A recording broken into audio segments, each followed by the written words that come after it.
ও ভাই বুঝতে পারতেছেন নাকি? হ্যাঁ ভাই বুঝতে পারতেছি। আমিও আসলাম দেখাবে লেগে। এই রাতে 2টা বাজে বাইরে, এই রাতে 2টা বাজে তুমি দেখা বেড়েছো, তোর লাইন মতন তো দিই না রে ভাই। মতন না, আমি গেছিলাম ওই নিজে বাজারও। তোর কোনো ধারণা আছে রাত্রি কয়টা বাজে? আর একটা কথা হইলো, বেয়া কি মানুষে খা? আমি তো আমার জীবনে আমি শুনছি না বেয়া লাউ খাইতে। আমি তো শুরুতে খাই যেতেছি গে। আরে পাগলা, বেয়ার মাঝে গেলে খাওয়ন দে, বেয়াত গেলে খাওয়ন দে, বেয়া খায় না। ও এ তো বুঝতে হইব। আচ্ছা, আমি তো এটা বুঝতে পারছি না যে হোক। এবার কোথায় তোমার যাইতে পাগলা পাগলা লাইন করতে আইছিস তুই? গেলান করতেছে দাদা। গেলাম কত?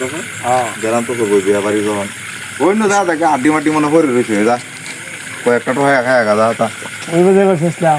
ওই যে আড্ডি মাটি করে রয়েছে না, অন্য যা কয়েকটা খায় বাড়ি বাজা গাজা ওইটা ঘুমা গাজা যা যা। ও রাত্রি এসে বেশি হ্যাঁ? তোর তো কোনো টাইম সম্পর্কে ধারণাই নাই।